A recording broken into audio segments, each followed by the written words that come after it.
Today we're talking with Dr. Andrew Hill. He's a cognitive neuroscientist at UCLA. We're going to talk a little bit about what that means. And this episode is very science-heavy, unusually so, but it's brain science for the rest of us. We're also going to talk about meditation for people who hate meditation, what we can do to improve focus and concentration in our brain, and a little intro to nootropics and brain vitamins. So I hope you guys enjoy this one with Dr. Andrew Hill. So I think, I just took the morning pack of TruBrain, and I guess I shouldn't complain about the flavor because that's not the point of it at all. It's kind of like eating a vitamin and going, ew, right? It doesn't really matter. It's not a Flintstones thing. But it's funny. Is there any reason I shouldn't mix this with coffee right now, by the way? I'm about to take a sip of coffee. No, it's fine. What did you think of the flavor of the liquid? Is it liquid or powder you're using? It's liquid. It came in a little pack. And it just tastes like if you took all of the water and carbonation out of Red Bull and then you put some like green liquid multivitamin juice kind of stuff like I have in there, it tastes like that. So it just tastes really vitamin-y. Sure. I'll tell you that the flavor was actually the hardest part of the liquid. Most nootropic substances are pretty vile tasting. They range from mildly unpleasant to battery acid. And that was actually the hardest technical challenge in the liquid formulation, was getting the flavor somewhat palatable without filling it up with sugar and, lots of artificial sweeteners.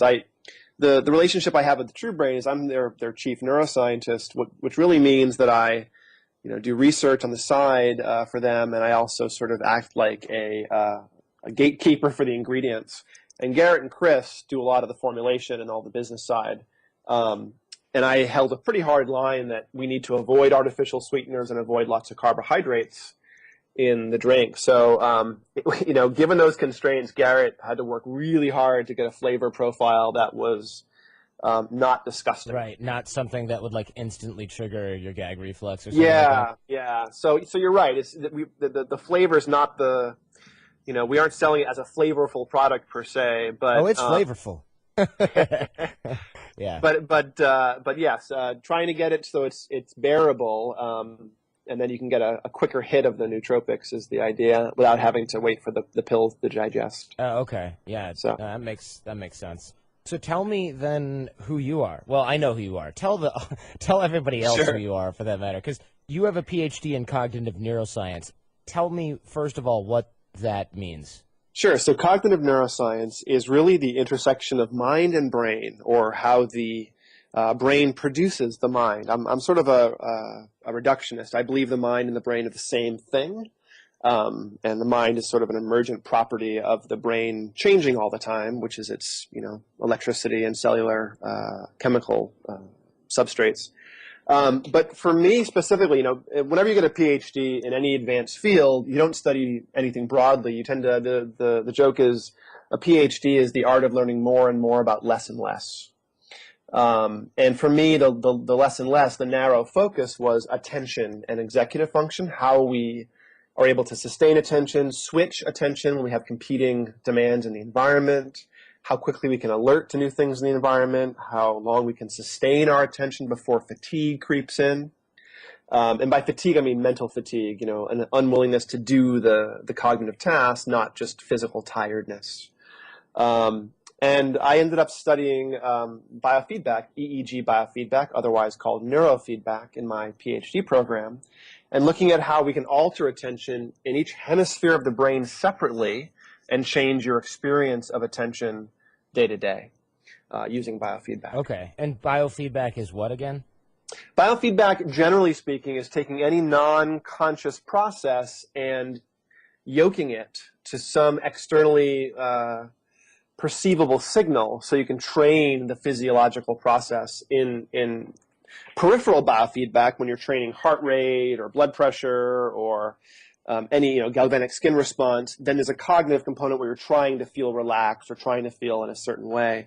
In central nervous system biofeedback, called neuro-feedback, you're training brain parameters directly, EEG or infrared blood flow typically.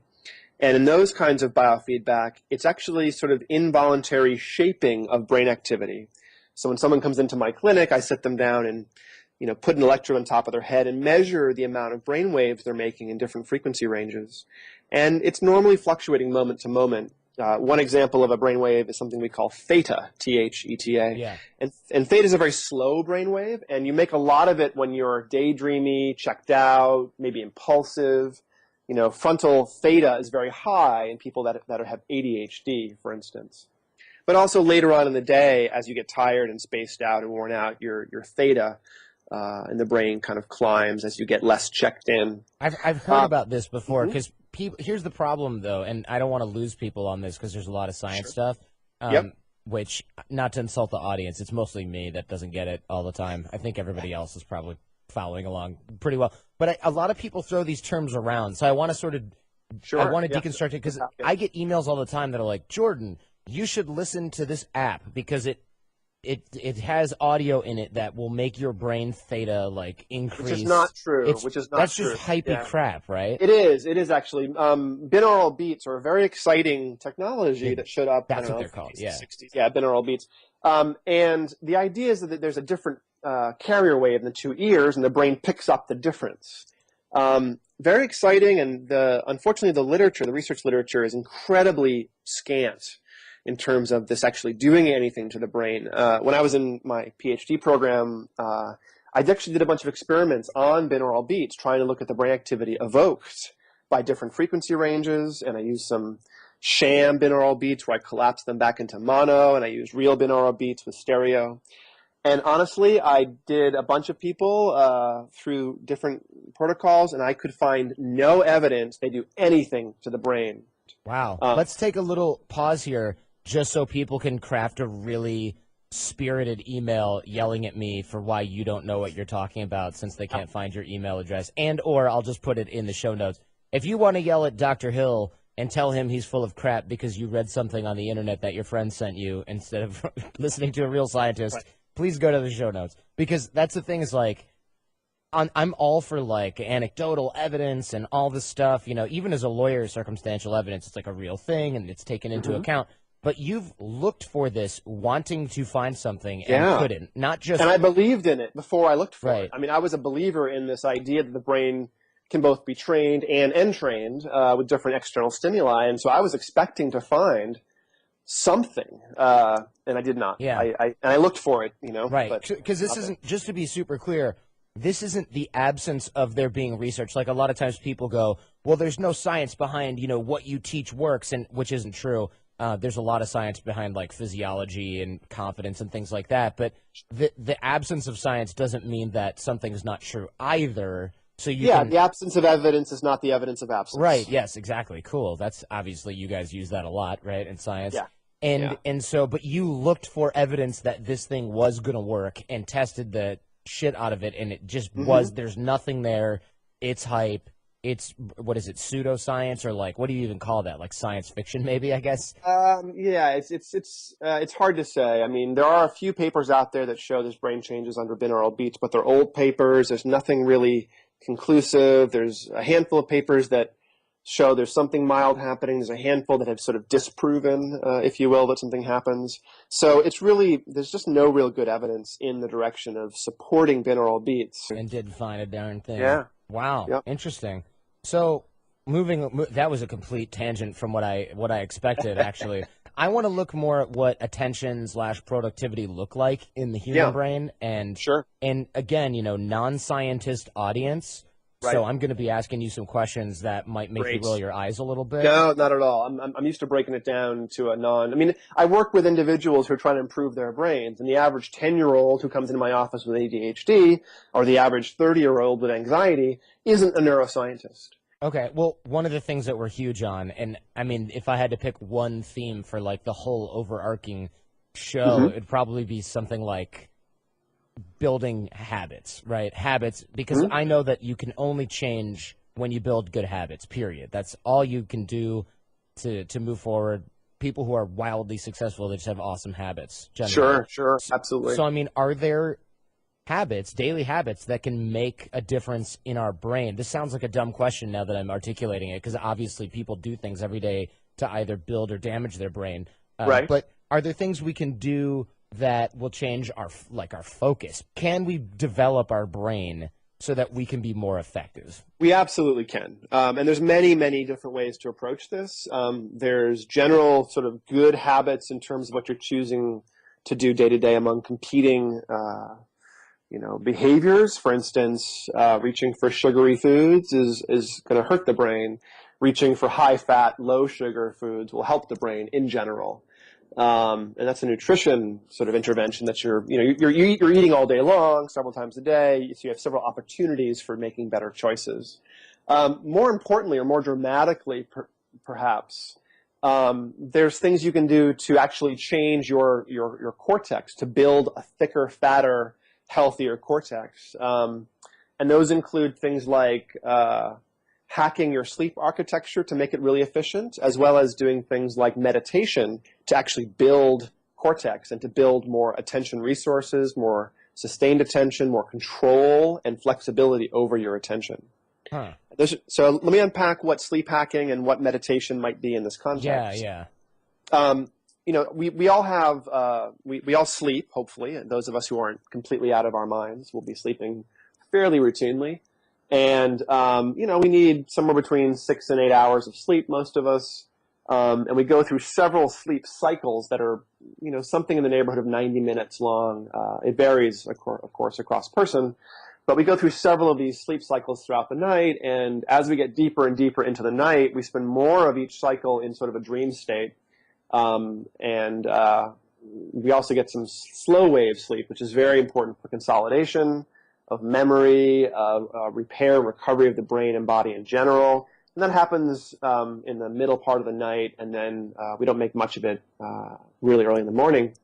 But if your sleep cycle's not, if your sleep isn't good, then you aren't either falling asleep at will, onset issues, or you aren't staying asleep once you go to sleep, sleep maintenance issues, or you're staying groggy after you get up in the morning, sleep inertia. And if you have sleep onset, maintenance, or inertia issues, these are all things you can probably address. One of the easiest and best things you can do for your sleep cycle is get up in the first hour after dawn and get some morning sunlight in your face for even 10 or 15 minutes. If you do that for about a week, 7 or 8 days in a row, at some point you're going to start waking up at about that time in the morning, even before your alarm goes off. There's a lot of issues with sleep regulation, cognitive performance dropping off, stressors climbing, mood dropping, all kinds of negative consequences. Translation: when you're tired and worn out, you're a cranky craphead. Not just that, but if you aren't able to get good sleep when you're sleeping, then you're always performing at a suboptimal level. Yeah, well, that's me right now. Yep. So I mean, and which is funny because I think a lot of people don't realize that they can't, in students especially, because they're not quote unquote tired or they're tough or they're used to it. Sure, that it's still damaging you. And I remember when I was working really hard and law school and stuff like that, not getting enough sleep, I remember being like, you just get used to it. It's like being thirsty all the time, or right, exactly. Most humans are, that's a good example. Most humans are a little bit dehydrated most of the time, and almost all college students are sleep deprived almost all of the time. And it doesn't, the brain under chronic stress doesn't produce connections between cells as well. It doesn't produce healthy cells as often or as at a higher rate. So cortisol and stress that is not sort of washed away at night by sleep is really, really a problem. And being moderately sleep deprived makes the brain look an awful lot like it's depressed as well. So all kinds of things drop off. Performance, learning, and mood all drop off. And learning and mood are actually somewhat linked together. Most of the antidepressants out there, the pharmacological antidepressants, none of them really work via the mechanism they say they do. Like, for instance, Prozac doesn't work via serotonin. Everything that works to affect depression works downstream to raise BDNF, a growth factor in the hippocampus. So many things raise that growth factor in the hippocampus, not just prescription antidepressants. So exercise may raise BDNF. Getting better fats and dropping sugar out of your body may raise BDNF. Meditation may raise BDNF. So there's lots of things you can do to improve mood, but sleep, lack of sleep, will actually impair all of those things. Yeah, it's funny because a lot of times executives and stuff. I got a friend who's also coming on the show soon. He's a doctor, a medical doctor, and he helps CEOs. Well, he trains other doctors to help CEOs and high performers perform optimally because it's really easy and almost desirable, depending on especially cultural stuff, to be like, I only get 4 hours of sleep per night. It's all I need because I'm a badass, you know? And Right. like, you get those guys, and then you also get guys that are like, I'm so important, I'm so busy, and a lot of it is like, yes, but the extra 3 hours you spend, quote unquote, working, managing, whatever, that is costing you, and you don't know it. Exactly. And we're really bad at judging where our performance is when it's mildly to moderately impaired. We actually think our performance is fine. Right. Yeah. Especially, it's just like being a little. You have 3 drinks and you go, I can drive, bro. I'm fine. Right. Exactly. And then you wrap your car around a tree or worse, Yep, because exactly. you don't know. At some point, you think you're in the zone. It's like a cliche, right? With drunks, the thing is, sleep deprivation is the exact same type of debilitation. It's very similar. It's very similar. So using data to sort of track your performance, figure out how much sleep you have, get your sleep on a regular cycle, figure out what your substance consumption is. All of these things are critical for actually keeping some data coming back in to help you guide your own performance. Can we do this ourselves at home, or do we need crazy machines? No, absolutely. But I have a lot of clients that actually train themselves from home using laptops and low-cost gear. And you can get a set of neuro-feedback equipment these days for about $1,500. No way. Do you recommend something? We'll link it right I up do in the show actually. notes. Yeah, there's a friend of mine who has a company named Pocket Neurobics, Neurobics, and they're in Australia. And Pocket makes one of probably the only low-cost EEG system that's actually usable. So what can we do at home to track and train our brain if we don't have $1,500 worth of gear? Right.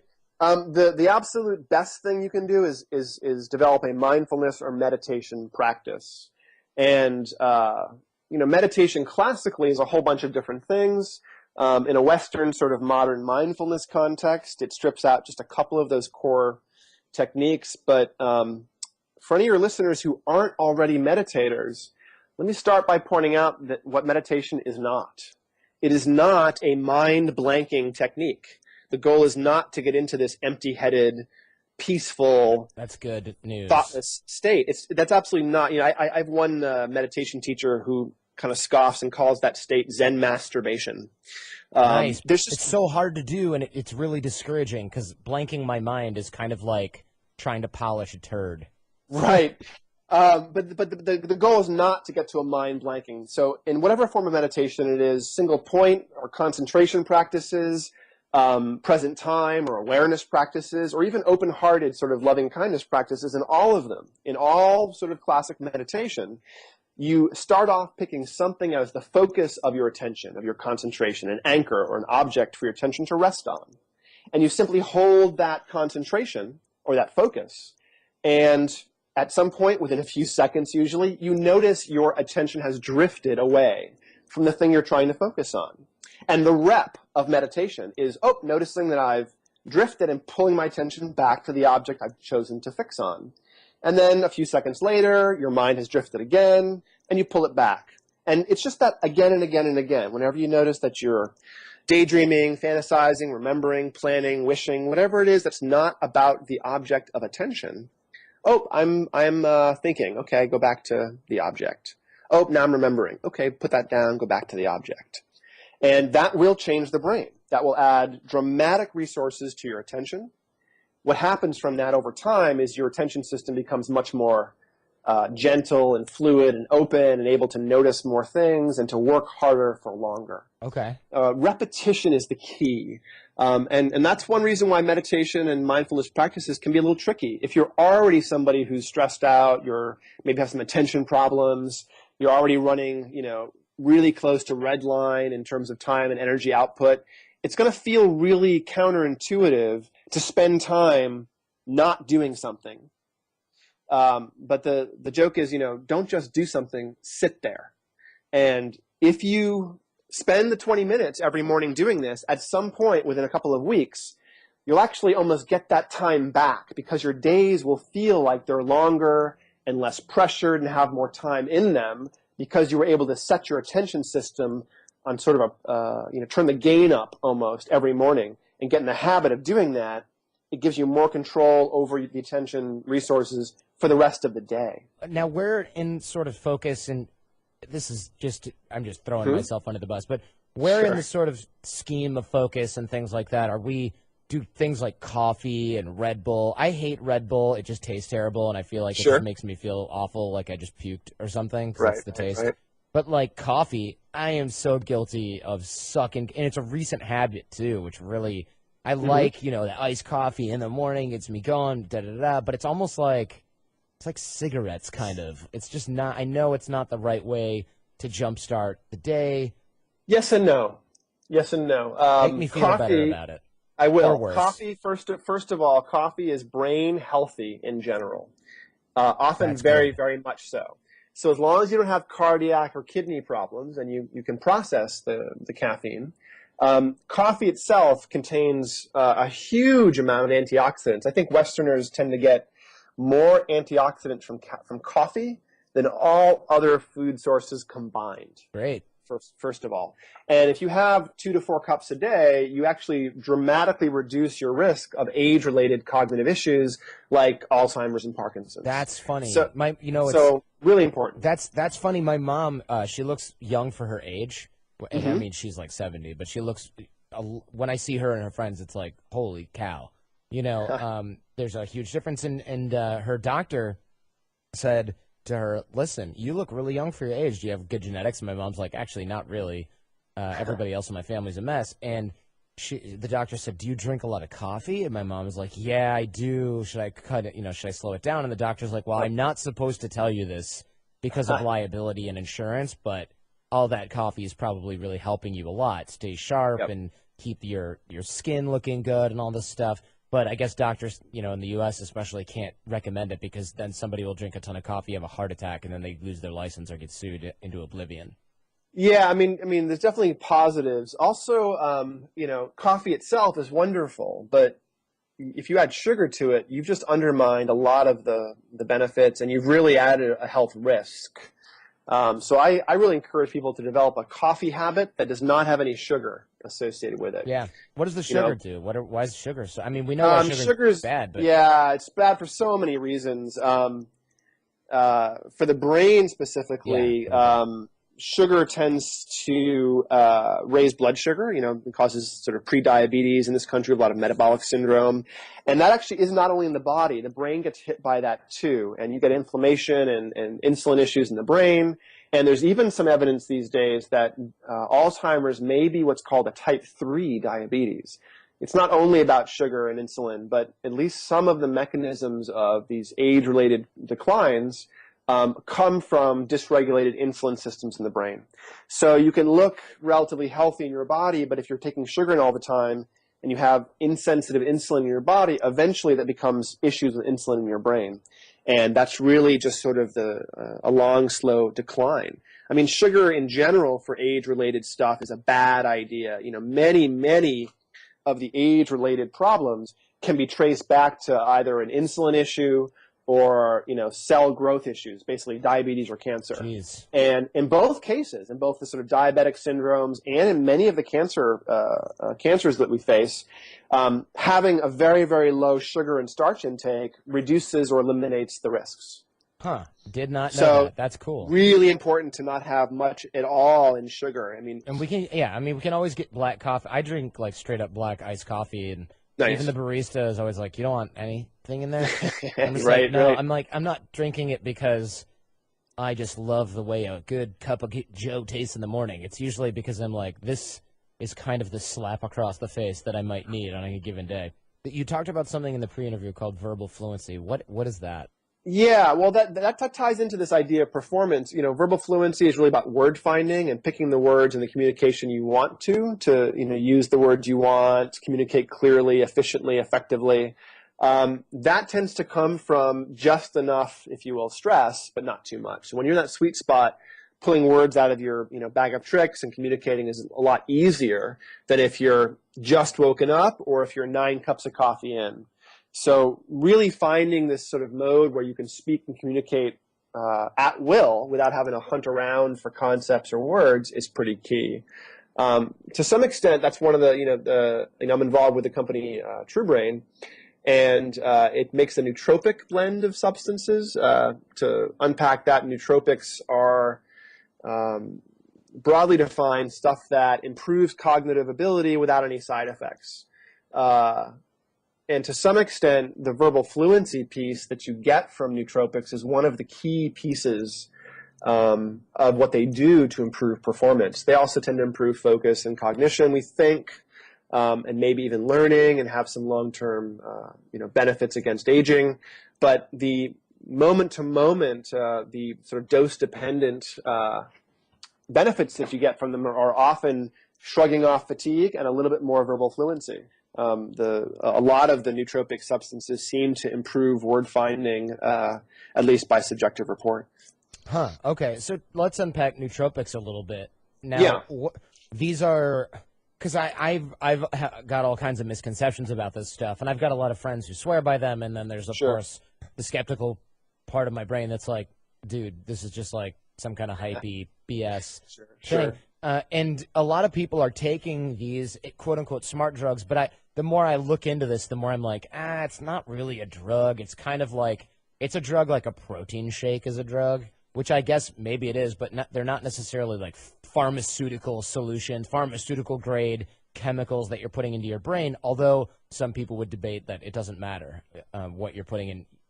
They're all, a drug is a drug is a drug, whether it's anabolic steroids and Viagra, or it's just a bunch of vitamins that are not regulated by the FDA that can still screw you up. Yep. Yeah, and that's sort of a key piece you're touching on. In the nootropic sort of world, there are thousands and thousands of compounds and chemicals and vitamins and supplements and extracts and synthetic chemicals. And, people are to some extent just experimenting on themselves, seeing what works. And there's not a lot of really good research out there for most of these substances. I'm not sure how much you know about my own story with nootropics, but when I was in grad school, I started researching nootropics. I was interested in these, what I thought were safe cognitive boosters. And, I was struggling writing a dissertation and looking for some help, if you will, some assistance, some cognitive support. And I couldn't take psychostimulants. I tried Adderall again, and it just did not work for me. Produced high blood pressure. I tried modafinil at one point, and off-label for attention stuff, and modafinil just about killed me. What do you mean? I ended up in the hospital with head-to-toe body covering hives for weeks. Like I had this really reactive histamine system. Modafinil basically jacked up my histamine system to the point where I almost died. Lungs were closing up, and I was, hives. It was really brutal. And months and months and months later, I still have extra reactive histamine. A mosquito bites me, and it's now a 3-inch welt across my arm, kind of thing. So you got to be careful with this stuff. That's one of the reasons I've never really. People always go, "Why don't you do nootropics? Why don't you do nootropics? Why don't you do other types of drugs and psychedelic and stuff? It's cool, it's fun, it's interesting." And I'm just like, I'm just so wary of because people.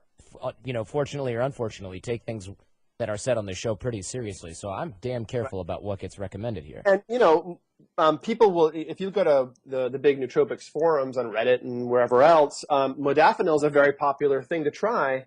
I'm really against it. And this is why I define nootropics as things that provide cognitive support, improve memory learning, whatever, without side effects. Modafinil would not fall into that category. It does not fit the definition. And in fact, if you look at some meta review articles on modafinil, you find that in people with attention problems, the incidence of side effects is several times the background rate for people without attention problems. So the more you need it, the worse it is for you. Yeah, and also, honestly, the attention benefits you get from it are pretty trivial and pretty mild. And in my subjective experience, modafinil doesn't hold a candle to a more traditional nootropic, paracetam and choline mix, or even the increased cognition and focus and stability of mind you get from meditation or neuro-feedback, EEG biofeedback on the brain. Those things are all much, much more powerful and do not have side effects. And therefore, those are what I call nootropics. Even caffeine, strictly speaking, is not a nootropic because it has side effects. Tolerance issues, dependence issues, causes occasionally heart issues for some people, or it's diuretic. So caffeine is right on the edge of probably its side effects are too extreme to call a nootropic. And something like modafinil or a psychostimulant like Adderall or Ritalin, definitely not a nootropic. And so it's really important to not just go after the buzzwords and find things that people say are wonderful drugs and compounds and order them, from China or India and shove them down your gullet. It's really important you actually do some research and figure out what it is you're consuming. And so I had been doing that for a few years in grad school, and it had reached the point where I was getting really good results personally. And a lot of my friends and family were like, hey, Andrew, can you please write down a list of nootropics for me to try? And I ended up sort of arriving at this really great, I think, basic set of compounds that I was taking and that my friends started taking. My mom is currently on this blend as well. She calls me every few months and says, okay, it's Mother's Day, send more. My birthday, send more. Whenever she's out of her nootropics. And she wasn't looking for an extra edge of performance. She's in her late 60s and retired and doesn't care too much about how focused she is moment to moment. But my grandparents, her parents died of Parkinson's and Alzheimer's related problems. And so she's very concerned about what her brain's going to do over the next 20 years. And taking nootropics as a strategy to forestall long-term drops in performance was her goal. And so she's taking them sort of for that benefit. I take them so that I can work, I have 2 startup companies that I work on. I work, 60, 80, 100 hours a week on a conservative week. And this is day in, day out. And for me, it was sustaining high levels of output without getting worn out after a few weeks, without getting worn out after, 10 hours in a single day. So I do a lot of talks and public presentations, and it's not uncommon for me to, get up at 5:30, do an hour and a half of yoga, go to work for, 9 a.m., work until 8 p.m., and then give a 2-hour talk. So your brain kind of burns through different sorts of nutrients and vitamins, and we just don't replace them as quickly as they're lost? Yeah, or how does it, what is that? The nutritive angle is definitely part of what you do with nootropics. And in the product that I helped design, TruBrain, there's some of the ingredients oriented towards that exact utility, a nutritive support. So we have magnesium and L-tyrosine. Magnesium is used in nerve transmission, so all the terminals of nerve cells, neurons use magnesium. So we added magnesium to buffer the sort of electrolyte balance for those folks who might be deficient. We added L-tyrosine as a dopamine precursor to sort of fuel that pump when dopamine gets low. We added L-theanine to provide more GABA support and for another neurotransmitter. And there's several other ingredients that are all there to sort of provide, as you say, fuel. And then there's a couple of ingredients there to provide, hopefully, it was designed to do sort of goose function or boost function in some way. So the 2 heavy lifters in TruBrain that are not exactly nutritive, they aren't supplements per se, but they're there to boost function, are piracetam and choline form that gets past the blood-brain barrier.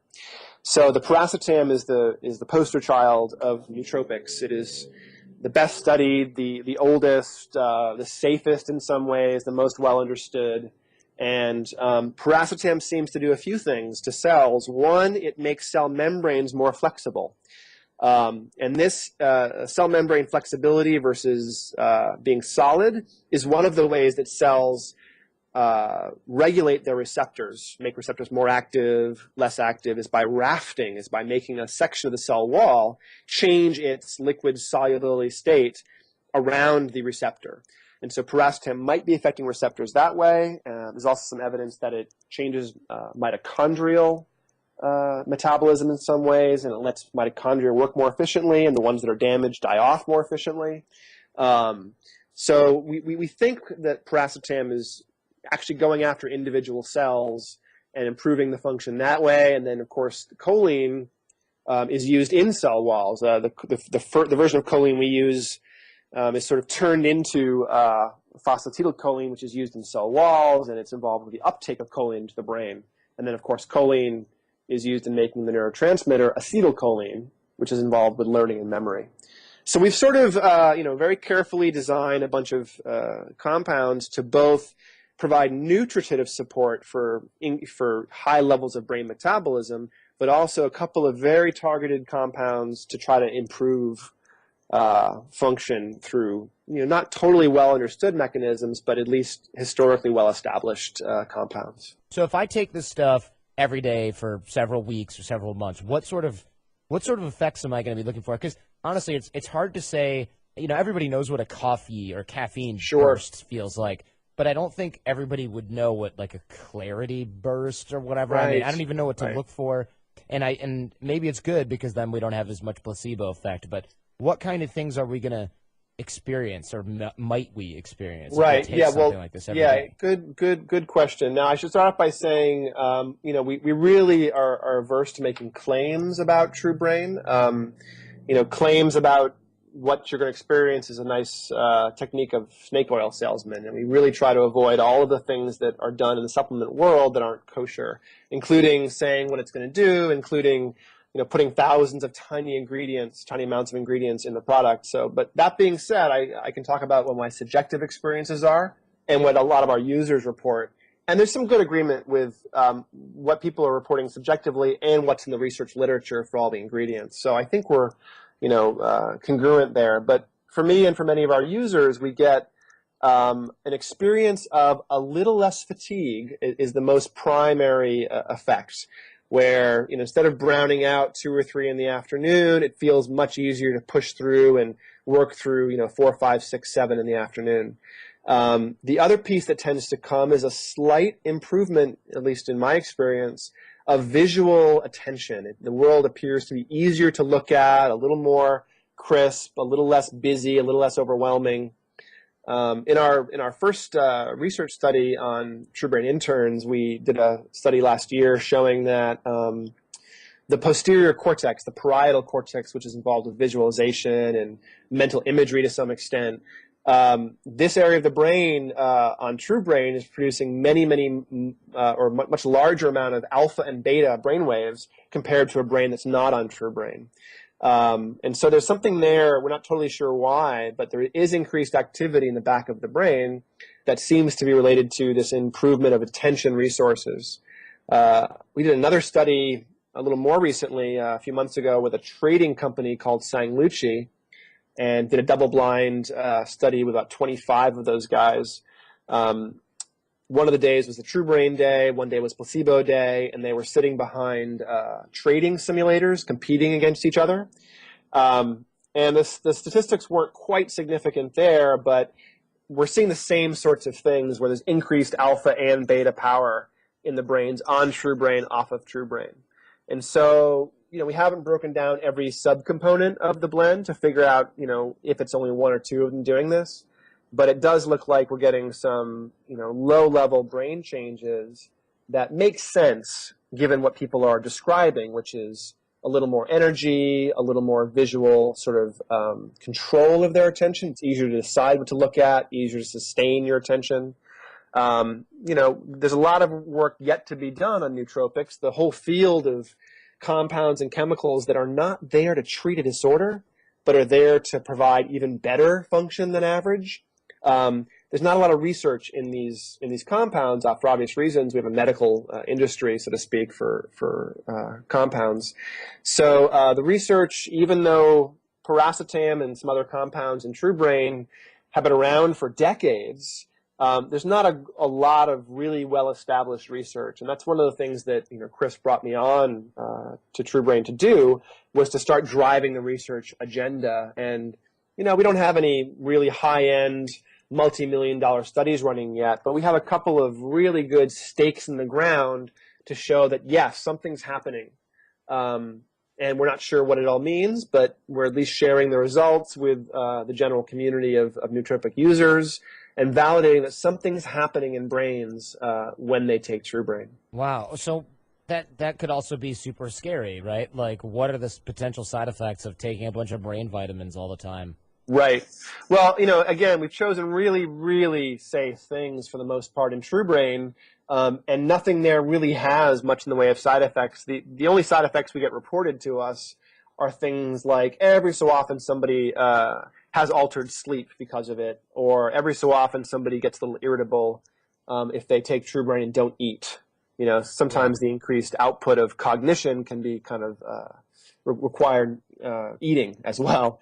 But for the most part, we don't get reports of significant side effects, and all of the ingredients we've used don't have much in the way of a side effect profile. They have a very long history of good efficacy and safety.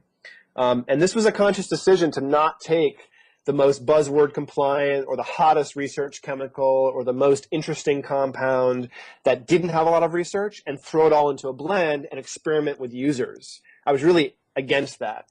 And so consistently, both in TruBrain 1.0, the capsules, and in the Think Drinks, which is the liquid form of TruBrain, we have gone to a very conservative place where we're only using ingredients that we feel are very, very safe and have a very long track record of both doing something in the brain and having good safety. So there's very little risk. There's a few contraindications, reasons you wouldn't want to take TruBrain. Like what?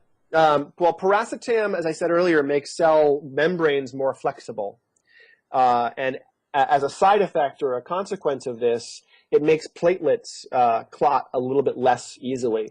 So if you have hemophilia or some other kind of bleeding disorder, you wouldn't want to take TruBrain because the piracetam would probably accelerate the hemophilia. And also, all chemicals you put in your body, all compounds, are eliminated via some organ, the kidneys or the liver or something else. And piracetam has a kidney, a renal elimination path. So if you have, kidney failure or compromised kidneys, or you're only working with one kidney, it probably isn't a great idea to take TruBrain. But otherwise, if you're relatively healthy and don't have hemophilia, there shouldn't really be any risks. And that was really conscious to pick a bunch of ingredients that would not cause adverse effects in users. I mean, I've certainly tried lots of random compounds myself, being a psychonaut and self-experimentation, but I don't want TruBrain's user base to feel like they're experimenting on themselves. I want to provide a very generic, if you will, or middle-of-the-road blend of ingredients. And everything else we've added to the piracetam and the choline is there to maximize the effects of the piracetam and choline. A lot of folks take those two things in combination and either like them quite a bit or wonder what all the hype is about because it doesn't seem to do anything for them. And adding all the other ingredients into TruBrain, magnesium, tyrosine, acetyl L-carnitine, those are really there to maximize the piracetam and choline effects. And we get a much better response rate. Most of our customers seem to feel it and notice, subtle improvements, and that's good. I much prefer subtle improvements than dramatic. Anything you put in your mouth that causes a dramatic effect to your cognition probably isn't sustainable. Right. You probably can't take massive amounts of stimulants or, other kinds of mind-altering drugs on a day-in, day-out basis. And that's sort of where nootropics differ from, spot medications. The goal isn't to, I'm having a hard day today, let me get a boost. The goal is to have some support every day so that over time you gradually get more and more consistently performant, less fatigued, and you have a much more consistent level of performance output. Right. Yeah, you don't run out of gas. Yeah, exactly. Yeah. Cool. Well, we'll link to that in the show notes as well because guys can basically buy this and try it out if they want, right? Sure, yeah. It's just TruBrain without the E. TRU. Yeah, TRU Brain. And I think Chris created a coupon for your users. And, Chris tends to provide 10 or 15% coupons when I do podcasts. And I don't know if this got by him or not, but there's a coupon for your podcast called CHARM20, CHARM20. Oh, cool. And it's a 20% coupon, which I've never seen him give out. So he must like you guys for some reason. Nice. Yeah, so 20% off. So, I mean, that's cool. And it's like, it's worth giving it a shot if you think that it's interesting. Yeah, I mean, if you're interested in trying nootropics, I encourage you to go ahead and try TruBrain. We're only one of two or three sort of big companies out there making a blend. There's lots and lots of fly-by-night, small little vendors that pop up and go away. That's what's scary about it. Yeah, yeah, but we've been in business for about a year and a half. We've got many users on a subscription basis, getting product every month and giving us feedback.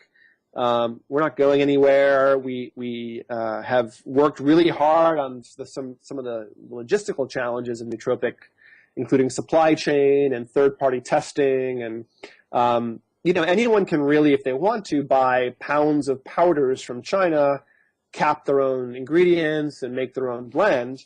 But there's supply chain issues. There's how can you tell what you're getting? Is it pure, or is it full of heavy metals? Yeah.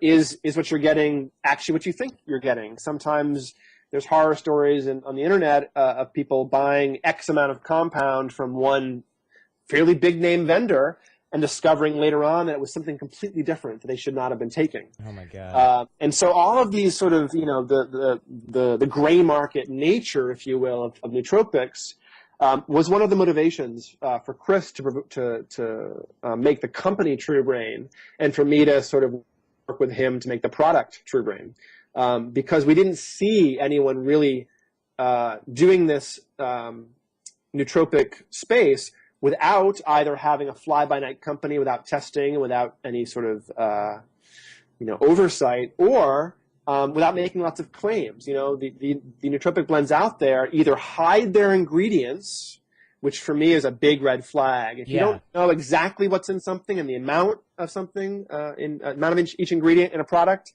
my advice is never take it. Yeah, so because a lot of those things, they have these weird proprietary blend, and it's like cranberry extract and whatever caffeine, but they call it like Performa. Sure, and it'll say 1 gram of this blend, and they list 45 ingredients in that 1 gram without telling you how much of each thing is in there. And there's several reasons that supplement manufacturers do that. One is they want to be buzzword compliant. If compound X is getting lots of hype, then guaranteed it's put in their proprietary blend, even if there's only minuscule amounts in it that are sub-effective, that aren't actually going to do anything to your body or brain. And this idea of putting buzzword compliant compounds in a blend where you're masking the amount you're putting in, we call that fairy dusting in the supplement industry. It's really a sort of a way of abusing your user base and not trusting that they can know what you're giving them. And that was one piece where, Chris, of course, is the business guy for TruBrain, and I'm the neuroscientist. And initially, Chris was like, well, we should hide the ingredients, right? And we decided not to. We actually disclosed the amounts of stuff in TruBrain. So you know exactly what you're getting. And we didn't put 45 ingredients in.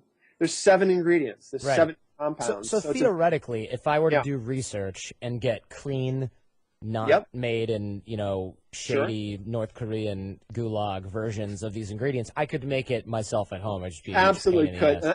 And I've encouraged folks to do that. If you think TruBrain's interesting, but you don't want to buy it, go and recreate the ingredients, recreate the compounds. There was an analysis by a user of TruBrain who basically did that. He went ahead and created all of the blend ingredients in one compound, and stuffed his own capsules and bought bulk powders. And I think the cost differential was about $15 a month or something when he was all said and done, which isn't that not that extreme. And we're using pure forms. We're having things third party tested, and we're also I've made decisions about, for instance, magnesium. There's several different forms of magnesium, so I'm balancing the absorption of a specific form into your bloodstream versus the bioavailability of that form after you take it. And we decided to use a glycinate, a buffered form of magnesium. And so I'm making specific decisions about the forms of all the ingredients. All right, guys, I want to take a quick break for a second. You guys have heard me talk a lot about taking things to the next level in life, at work, and even in your brain, apparently. And you've thought to yourself, yeah, I want to up my game in every area. I want to become a better guy. I want to be a better boyfriend or husband or a better person. And my guess is you've been thinking about it for a really long time. Stop thinking. Your chance is now. You don't need more time. You don't need more information. You don't need more plans for the future. You want to become that guy today, because the truth is this. You can be the guy who sits around and thinks about becoming better with your new super enhanced brain, or you can be the guy who decides that today is the day you're going to become awesome. And I want that for you, because you've already got what it takes. The potential is there even if you don't know it yet. So call or email us. I'm Jordan at theartofcharm.com, and we'll see if The Art of Charm can help you with your personal, relationship, and even business challenges. I'd love to hear from you guys, and I'm looking forward to it. Feel free to find me, email me, even hit me up on Facebook and connect with me anywhere. If you find me, we'll talk about getting you moving forward. All right, back to the show. So you're using really pure forms of it, which is good. And yeah, the cost differential, at the end of the day, if you don't value your time, you can make it yourself, but why bother? You can, and also as we discover new things in the research literature, and as we get new opportunities for different nootropic compounds, we're building the benefit of our curation into new versions of TruBrain. I mean, for instance, the drinks, TruBrain in general has a sort of daily dose format, and then there's a boost format that you add in when you need an extra day or an extra long day of work. And the drinks, for instance, for the boost, we used oxyracetam, a very different form of racetams, because we decided that it's a more effective version than what we're using in the capsules. So we're continuing to refine the product, do research on the product, and make supply chain and formulation decisions to affect and benefit our users. That degree of neuroscience oversight probably isn't something a lot of nootropics end users could do themselves. So I'm trying to provide the benefit of curation of, my PhD in neuroscience and all the hundreds of hours that Garrett and I spend poring over the research literature, trying to get a sense of, what these compounds are doing and what the good compounds are to include in a blend like this. Excellent. Thank you very much for your time, and thanks for explaining this. It's got to be kind of tough to bring science to, a mainstream group of folks, and also be really candid with what's in a product that you're selling. Sure. Well, I really enjoy it. And of course, first and foremost, I'm a cognitive neuroscience who does clinical work and teaches courses on aging and brain health. And secondarily, I advise TruBrain on their product strategies. So, I'm not the shill for TruBrain. I'm their science oversight, if you will, to some extent. Yeah, excellent. Thanks so much, Dr. My Andrew pleasure. Hill. My pleasure, Jordan. Thanks for having me. Interesting. Cognitive neuroscience, not my usual subject matter for the show, but I thought this was kind of interesting, especially the nootropics. TruBrain, I'm thinking, might be something I might want to check out, but I don't know. I'm always careful what I put into my body, especially when it has to do with my brain, but it might be something worth checking out. Guys, you can check it out too. Of course, the 20% off coupon, TruBrain without an E, TruBrain.com, Charm20 at checkout for 20% off. Show feedback and guest suggestions. We rely on you guys to help keep our finger on the pulse. So if you know someone who's a good fit for the show, let us know. Jordan at theartofcharm.com. And, of course, boot camp details at theartofcharm.com as well. And if you're listening to this but you're not subscribed in iTunes or Stitcher, that needs to change. Getting our shows delivered free to your phone or computer while you sleep, it's really the best way to make sure you don't miss anything. And, of course, you can do that pretty easy. Or even go to theartofcharm.com/iTunes and just hit subscribe. That's it.